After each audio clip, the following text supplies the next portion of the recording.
Hello, Courtney.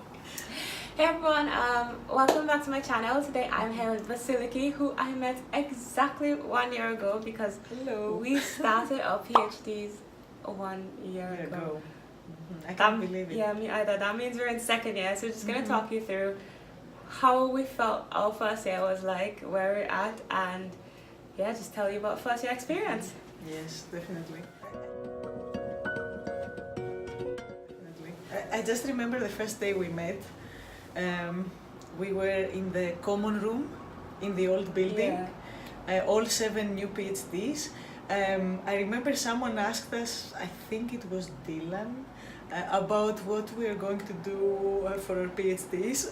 I remember I didn't have a clear idea about it. I said something about behavioral change and sustainability. That was it. I don't think a lot have changed since then. Okay. Still don't know what we're Still don't know. But no. I think I've had my research proposal submitted. Yeah. Then I had my essay. I was successful. I feel very proud. Very proud about it. Especially given that we're so confused still. Yes. But, yes. Yeah. I think what I mean is that a PhD experience can be challenging. I think that a lot of times you really don't know what you're doing. The good thing is that you have guidance, you have friends that support you here at the college. We complain to each other a lot about Yes. what we don't know and how we feel. Exactly. There are some very positive sides to the PhD experience. For example, going out here at the East Side pub with the PhD students and the postdocs. Chatting with people in the corridors. Now that we're in the new building, we're all together in the 6th floor, so we have this opportunity to discuss about PhD research, movies, music, anything. I think that I really wanted to share from my first year, and I highly recommend, is my participation in the Global Fellows program by the graduate school. It was amazing. I visited Japan. It was the best thing I decided to do, I think, this year. A supervisor and his research group hosted me in Tokyo Tech. I had an amazing time with all the colleagues there. I tried to collect some data for my research. I think it was a very rewarding experience. I became in contact with a new culture. Amazing. Yeah. I went out a lot in Tokyo, visited places in Japan. Do you feel like you...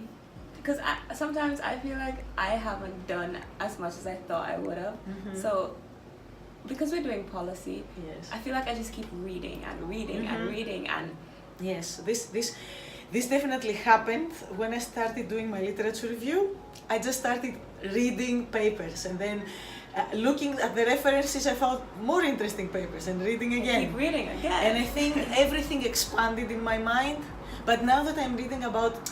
Now that I've managed to narrow down my topic a bit, and I'm reading about creativity competence, I think this is a normal process when you're creative. First, you have this kind of divergent thinking, so everything expands, and you really don't know how to manage all the work.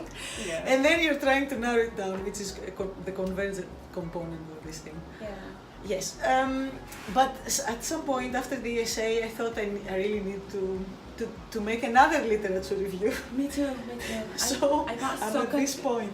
I got so confused after the ESA. Like I had pretty much 3/4 of my lit review, and I wouldn't say it was irrelevant, but it's just that after all the discussions, it was like, how much more do I need to either refocus or how do I converge at that point? And that's challenging. Yeah, it was a bit overwhelming, but then you keep talking to like Vasiliki, and she feels the same way. And then you talk to all the PhDs, and they say, look, it's really normal. Like I'm in my 3rd year, and I'm still not sure. But when will we be sure? It's not the final 6 months when we're writing up. I hope when we write, we will have some, I don't know, divine intervention, and things will make sense. Yeah.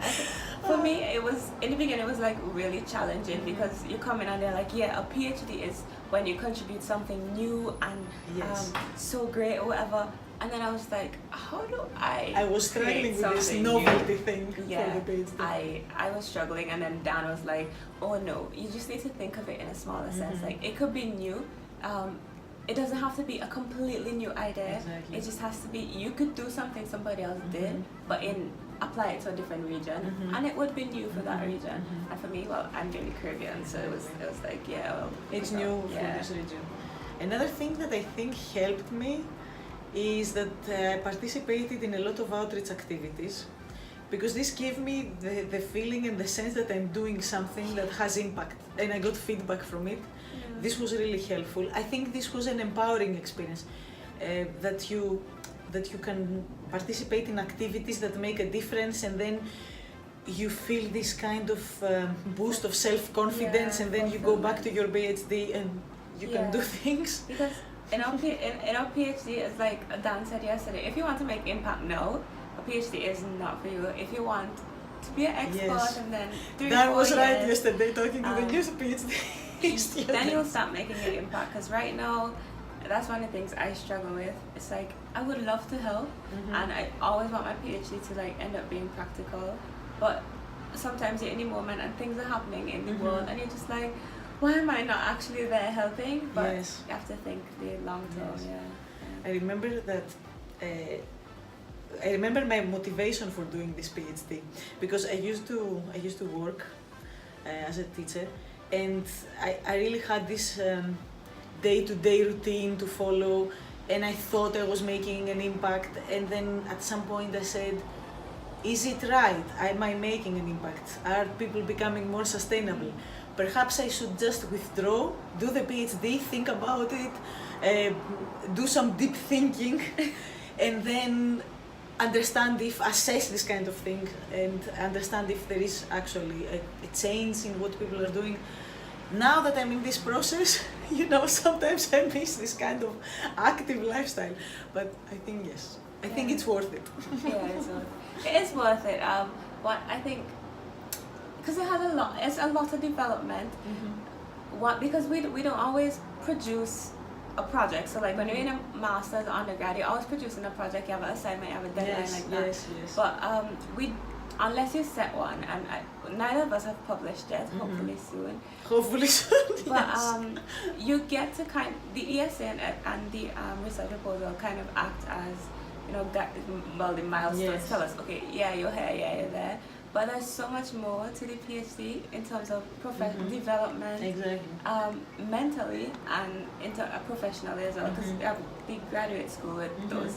We can attend these workshops and learn skills, for example. But I think that if it's a one-off event that you attend these workshops and then you do not apply the skills to the thing that you're doing, I think you just lose the contact, and that's true. That's a problem. That is so true. That's true. And then because in our department we kind of have to spearhead everything, and I think one of the challenges is you never really know what skills you really need for the jobs that you want after. So it's like, oh, what exactly should I do? But overall, I think it's just mentally you have it. Hey. Hi, Dylan. Hi, Dylan. Am I interrupting?